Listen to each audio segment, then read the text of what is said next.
Assalamualaikum warahmatullahi wabarakatuh. Perkenalkan, nama saya Muhammad Koronafik, NPM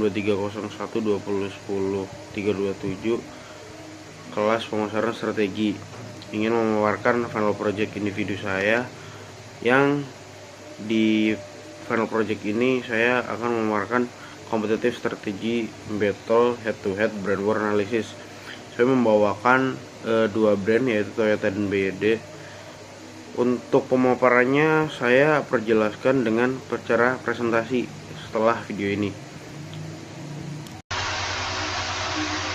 Baik, di sini saya sudah ada materinya, yaitu Toyota versus BYD.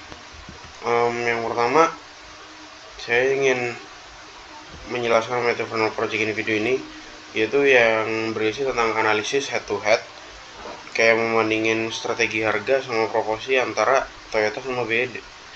Yang kedua, ada strategi harganya, mereka tuh gimana, si Toyotanya penetapan harga berbasis nilainya gimana, BYD ngadopsi strategi penetrasi pasarnya yang nanti kayak gimana. Nanti saya jelaskan di presentasi yang kayak ini.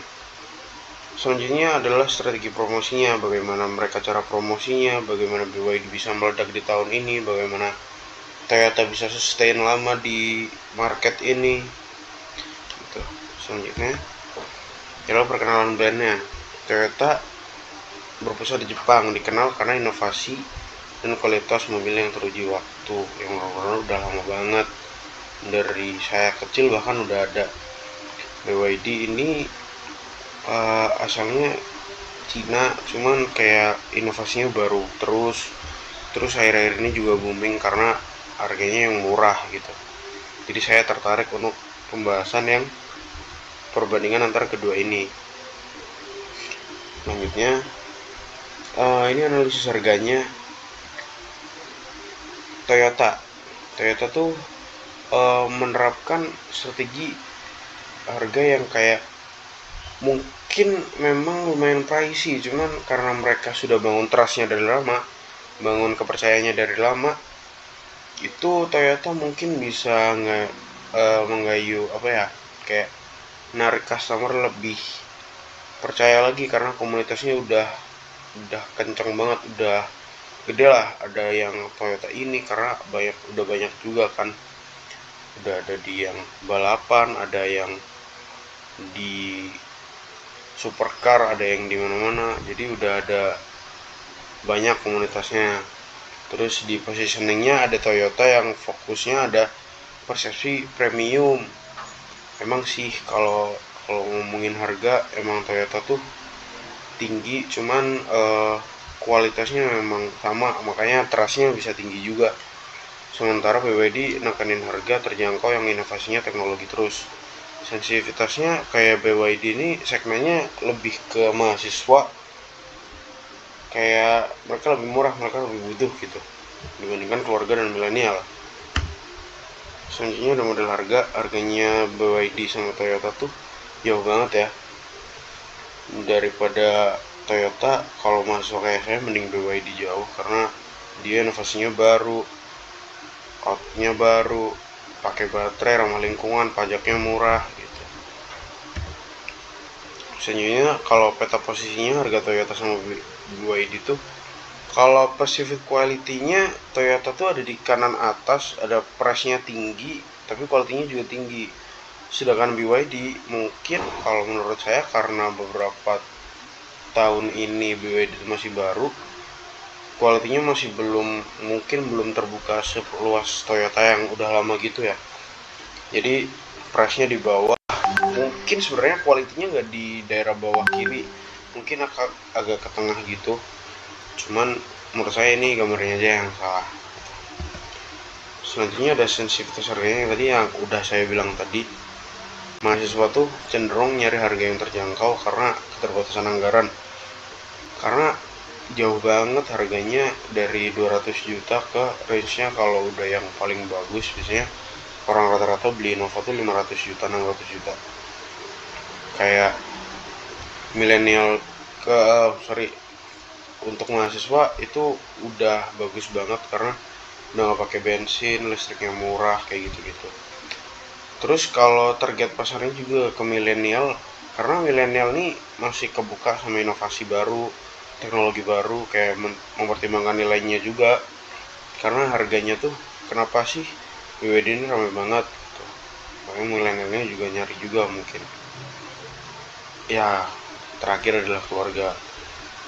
Meskipun kapasitasnya lebih besar, jangka panjangnya juga, cuman BYD mungkin belum nyampe keluarga. Jadi Toyota tuh mungkin salah satu brand yang udah dapat trustnya mereka lah, kayak gitu. Selanjutnya ada analisis promosinya. Di pertama ada iklannya Toyota tuh kebanyakan mereka pakai kayak yang keluarga-keluarga gitu, kayak iklan TV yang emosional, bawa-bawa hubungan emosional gitu-gitu. Kalau BYD dia agresif kayak buat nunjukin inovasinya, benar-benar maunya ini saya punya keluaran terbaru, saya pakai baterai, saya udah ramah lingkungan, saya sudah ini kayak gitu-gitu.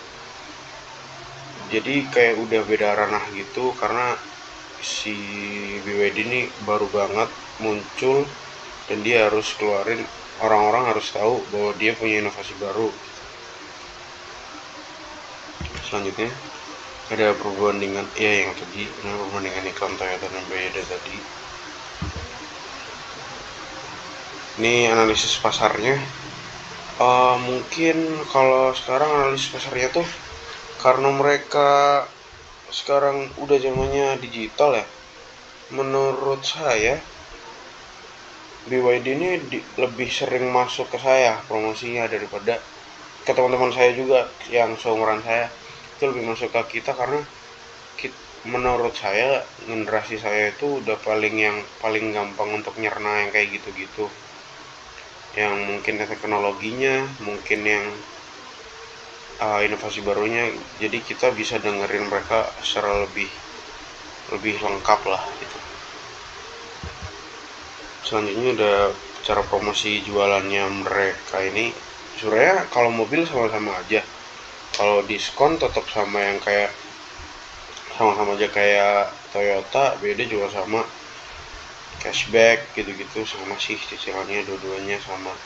Cuman setahu saya kemarin ada sempat diskon, bukan diskon sih, kayak mereka yang BYD tuh memang lebih condong untuk mengeluarkan apa ya, kayak inovasinya mereka untuk ke orang-orang ini.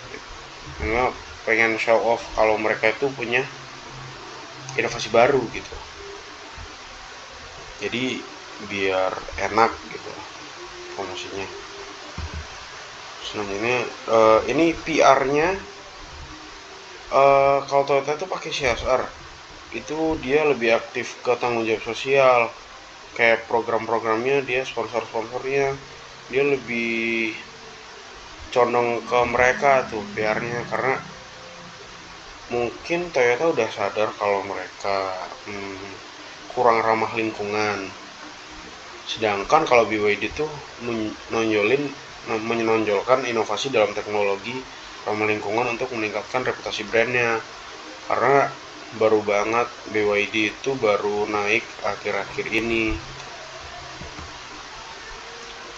Nah ini menurut saya punya kampanye, kayak simulasi kampanye untuk Toyota. Judulnya itu Toyota EV. Jadi benar-benar Toyotanya ngeluarin produk yang sama juga, benar-benar ngeluarin produk yang elektrik juga, bukan hybrid. Jadi strateginya tuh kayak dia ngadopsi pendekatan yang kayak dia kan udah punya trust yang lama dari dulu, punya customer yang solid, punya komunitas yang solid kayak gitu-gitu. Jadi menurut saya udah waktunya Toyota ngeluarin elektriknya gitu.